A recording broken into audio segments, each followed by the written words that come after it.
Welcome to Spiritual Psychology. My name's Renee LaValle McKenna, and I bring my 30-plus years as a recovering addict and ex-crazy person turned therapist and shamanic healer to bring you snackable teachings on spirituality, psychology, and all things personal growth. And today I want to talk about past life regression. And past life regression is a technique or a therapy where we use hypnosis or other body-centered mindfulness methods to uncover and explore the memories of past lives.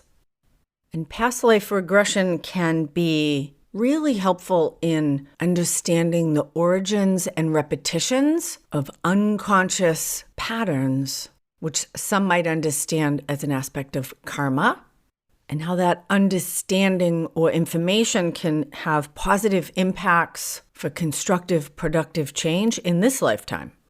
It can also light a fire under your butt when you realize you may be doing the same thing over and over again, perhaps for millennia, and you might want to deal with that stuff now before you drag it into the next lifetime.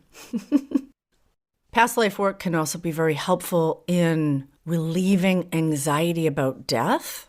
In the way I work with past lives, it can really give people a very grounded experience with higher consciousness, with ancestors, helping spirits, guides and teachers, and the healing that's possible in a human life, and also expanding, maturing, and developing their own personal understanding or paradigm of what happens after we die.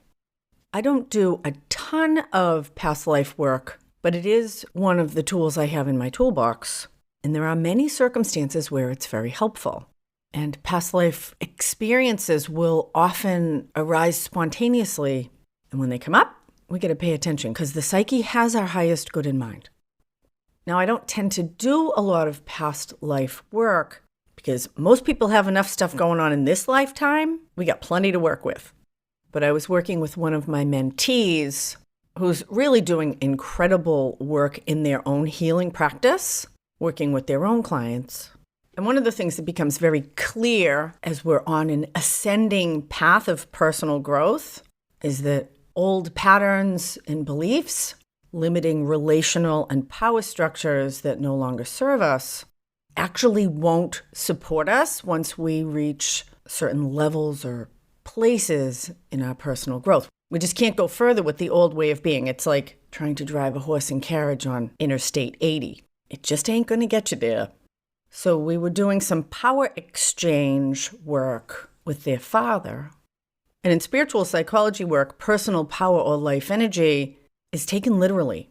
That personal power can be exchanged, it can be stolen, can be drained or given away, knowingly or unknowingly. It's often what keeps us tied to dysfunctional relationships is an unconscious power exchange. And ultimately, we are all responsible for our own life energy.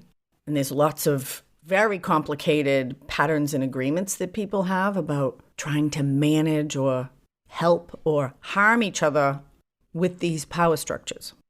And the good news is if power can be taken, it can also be reclaimed. And I did a podcast on reclaiming lost power, number 79.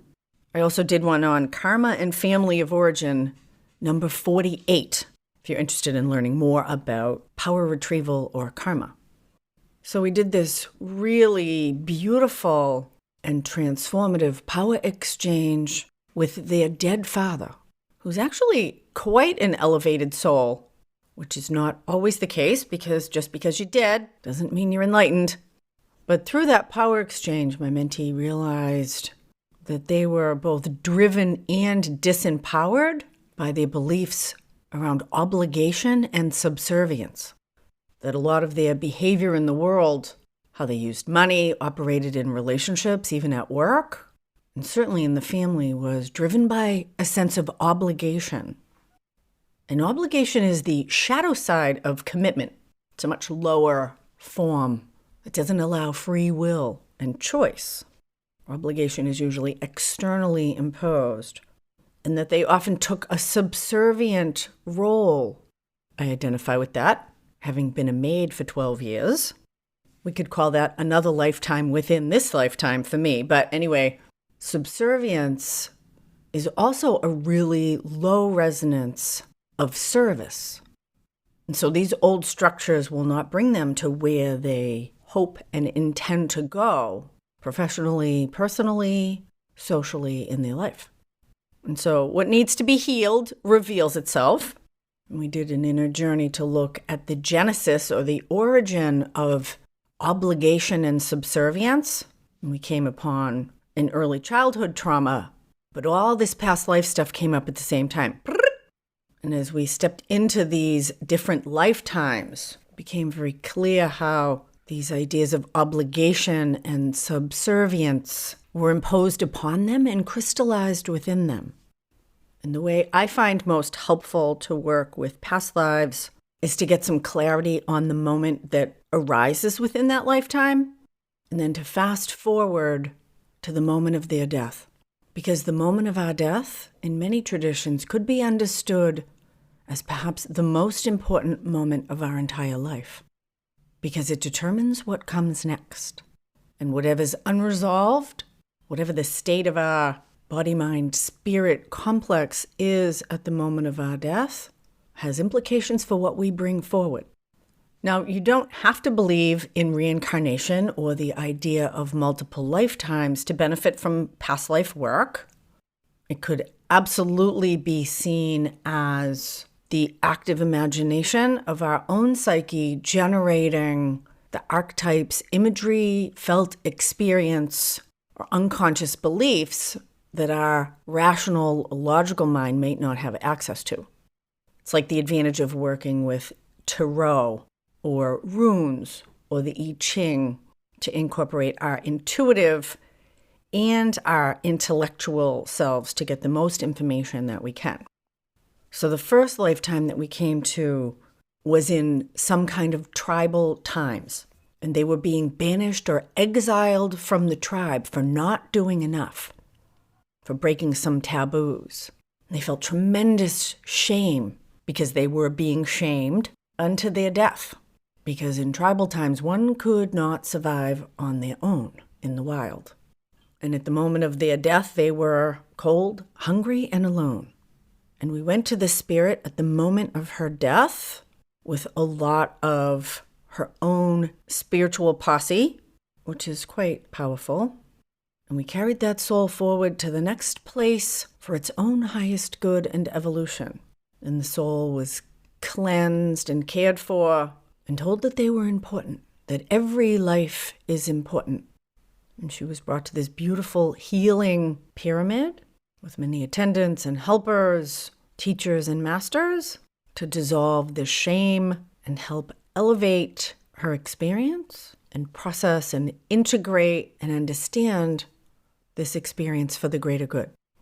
And the next lifetime we came to was perhaps early biblical times in a village, and someone made unwanted sexual advances on her, which she refused or rebuked, and somehow her admirer was able to destroy her and discredit her publicly, and she was stoned to death. And we went to that soul at the moment of her death, and again with a lot of spiritual assistance, observed as this soul was escorted to a very clear and peaceful place where they were also cleansed, healed, and instructed. And there were other lifetimes with a similar theme. And although the experience in this lifetime has been less dramatic and may not lead them to their death, that fear, that terror, actually, of not fulfilling the prescribed obligations, of being harmed or even destroyed for owning their own unique power in the world, is absolutely palpable in their life experience today. And this work can really breed tremendous self-compassion as we're really presented with the depths of human suffering that we all share. And the work is to heal this suffering and elevate ourselves out of these old, destructive and restrictive ways of seeing the world and operating in it. There's tons of literature on past life work, Perhaps the classic is Many Lives, Many Masters by Brian Weiss. It was written in the late 80s, kind of brought awareness of past life regression into the general culture. So again, you don't have to do past life work to understand your deeper dysfunctions or destructive, limiting beliefs in this lifetime. It's usually right in front of us. But if you're particularly stuck or just curious and interested about the larger implications of your own soul across lifetimes, past life regression work can be an interesting and enlightening experience. Thank you so much for listening. If you like this podcast, please consider subscribing, leaving 5 stars or a good review. If there's any topics you'd like to hear more about, send me a DM on Instagram at Renee LaValle McKenna. I'm going live this week on Thursday on Instagram with my new friend, Martin Schmeetz. He's a really amazing, authentic life coach living in nature in Belgium in a self-created, intentional community. Martin's 30 years younger than I am, but we share the same outlook and enthusiasm on helping other people live their best life. And we're going to talk about the value of traditional relationships in the modern world. That'll be 8:30 a.m. Pacific, 11:30 Eastern, and 5:30 p.m. UTC if you're in Europe. Our first open-door digital course, Intro to Shamanism Lower World, is available now. And we're making plans to start an interactive private Facebook group to support shamanic journey and other experiential spiritual practices. The group should be starting in early 2022. And if you want to learn more about the incredible power of shamanic journey work, I think we've created a really accessible and easy to follow program that you can do from the comfort of your own home. Shamanic journey work is central to my own practice, and it's really changed my life, and I want to offer it to as many people as possible. So check out the link in the show notes if you'd like to learn more about Intro to Shamanism Lower World. I still have some spots left in my upcoming Inner Child group.